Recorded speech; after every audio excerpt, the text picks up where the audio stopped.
जय माताजी मित्रों, हूँ ममता गोस्वामी। मारी चेनल ममतानी रसोई में तमारुं स्वागत है। मित्रों, आज आपणे बनावशुं उनाळानी भयंकर गरमी में ठंडक आपे तेवी रेसिपी। तो मारी आ रेसिपी तमने पसंद आवे तो विडियो ने लाइक, शेर और सब्सक्राइब करवानुं बिल्कुल भूलता नहीं।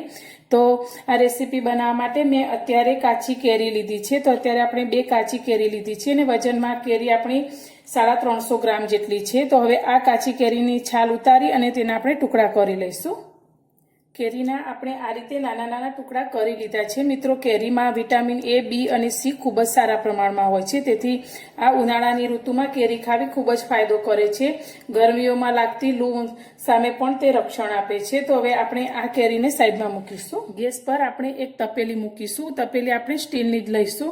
तेनी अंदर 1 कप जेटલું पाणी एड करीशुं अने आपणे जे केरीना टुकड़ा करीने राख्या छे ते आपणे आ तपेलीनी अंदर लई लईशुं।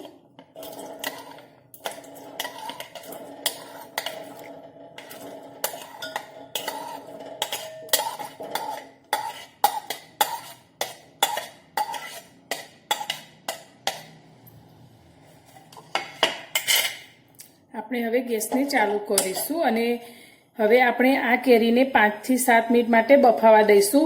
આપણે બાફતી વખતે પાણી બહુ ઓછું જ લઈશું, જેટલી આપણી કેરી ડૂબી જાય તેટલું જ પાણી એડ કરીશું। પાણીને આપણે વધારે એડ નથી કરવાનું। તો હવે તેને ઢાંકી અને આપણે સારી રીતે બફાવા દઈશું।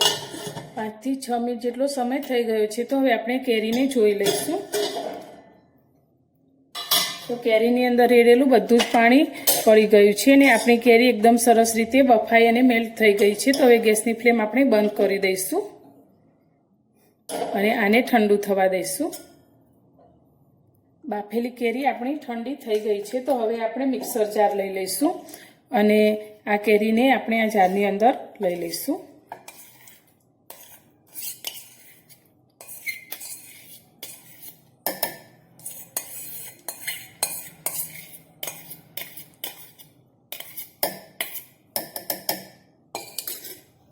હવે આને આપણે મિક્સરમાં એકદમ સરસ પેસ્ટ તૈયાર કરી લઈશું।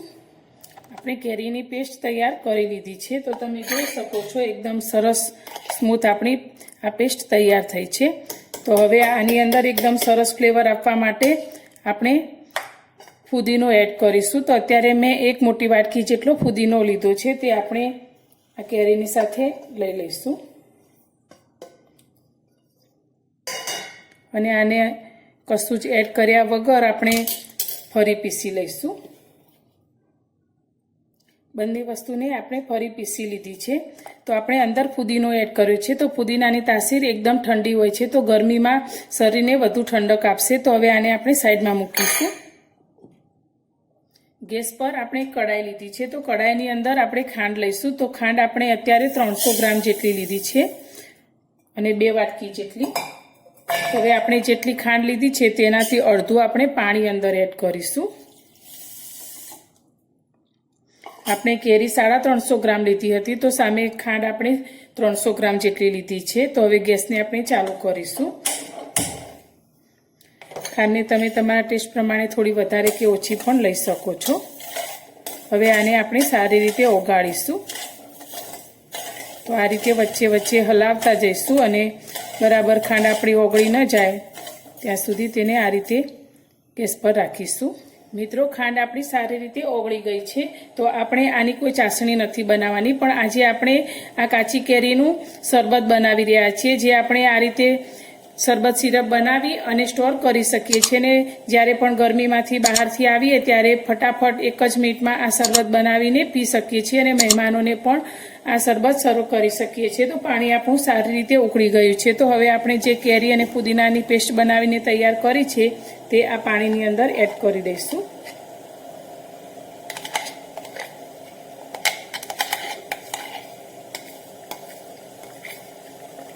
તો આ રીતે શરબત બનાવી અને તમે 1 વર્ષ સુધી પણ સ્ટોર કરી શકો છો।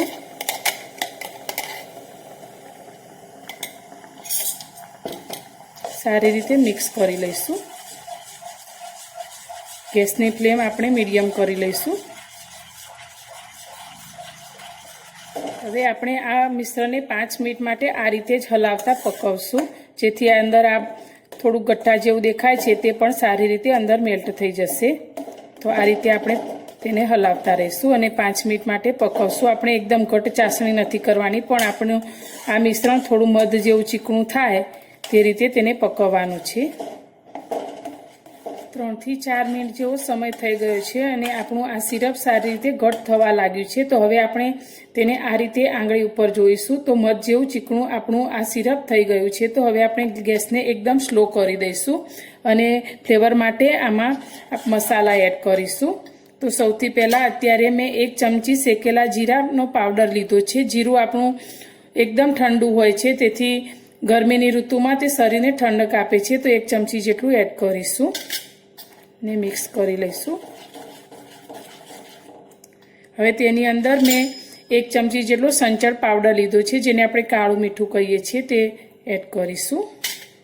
આનાથી આપણા શરબતની ફ્લેવર એકદમ સરસ આવે છે. સાદું મીઠું લીધું છે 1 ચમચી, તે એડ કરીશું. અને આપણે કાળા મરીનો પાવડર લીધો છે અડધી નાની ચમચી જેટલો, તે એડ કરીશું. કાળા મરીની તાસીર થોડી ગરમ હોય છે, પણ આપણે ઠંડા શરબતની અંદર એડ કરીશું તો તેની તાસીર એકદમ ગરમ નહીં રહે અને ઠંડુ થઈ જશે. બધું જ આપણે સારી રીતે મિક્સ કરી લઈશું. હવે આ સિરપને આપણે બજાર જેવો કલર આપવા માટે અત્યારે મેં ગ્રીન ફૂડ કલર લીધો છે અડધી ચમચી જેટલો, તે એડ કરીશું. આનો કોઈ સ્વાદ નથી હોતો, પણ એકદમ સરસ કલર આવે છે.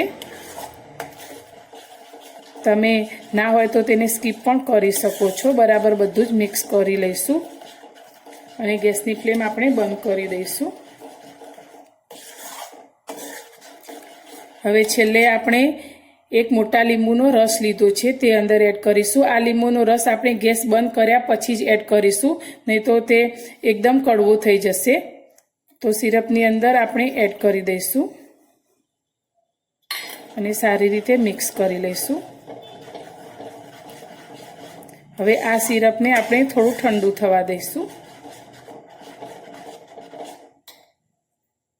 આપણું કાચી કેરી અને ફુદીનાનું શરબત સિરપ તૈયાર થઈ ગયું છે. તો હવે આપણે એક કાચની બોટલમાં તેને ભરી લઈશું અને તેને આપણે સ્ટોર કરીને ફ્રીજમાં રાખી લઈશું, જેથી આપણે જ્યારે પણ શરબત પીવાનું મન હોય ત્યારે ફટાફટ બનાવીને પી શકીએ છીએ. અને બાળકોને પણ તમે આ શરબત બનાવીને આપી શકો છો. એકદમ હેલ્ધી એવું આપણું આ શરબત તૈયાર થાય છે. તો તમે બહારના પીણા પણ ભૂલી જશો તેટલું આપણું આ સરસ શરબત તૈયાર થાય છે.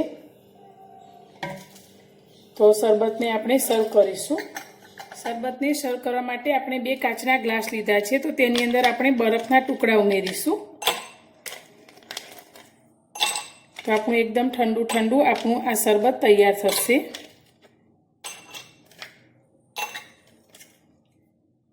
હવે તેની અંદર આપણે જે શરબત સિરપ તૈયાર કરીને રાખ્યું છે તે 1 મોટી ચમચી જેટલું રેડી દઈશું.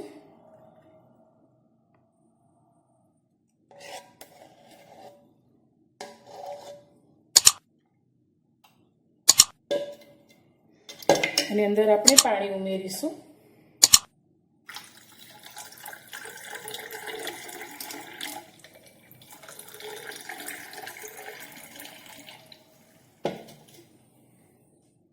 તો તૈયાર છે આપણું એકદમ હેલ્ધી અને ટેસ્ટી એવું કાચી કેરી અને ફુદીનાનું શરબત. આ શરબત બનાવીને તમે સ્ટોર કરી શકો છો આ રીતે શેનું સિરપ તૈયાર કરીને, અને જ્યારે પણ પીવાનું મન થાય ત્યારે તમે પી શકો છો અને બાળકોને પણ આપી શકો છો. તો ખૂબ જ હેલ્ધી અને ફટાફટ બની જાય તેવું આપણું આ સિરપ તૈયાર છે અને સાથે આપણું શરબત પણ તૈયાર છે. તો મારી આ રેસીપી તમને પસંદ આવી હોય તો વિડીયોને લાઇક, શેર અને સબસ્ક્રાઈબ કરવાનું બિલકુલ ભૂલતા નહીં. તો ફરી મળીશું એક નવી જ રેસીપી સાથે નવા વિડીયોમાં.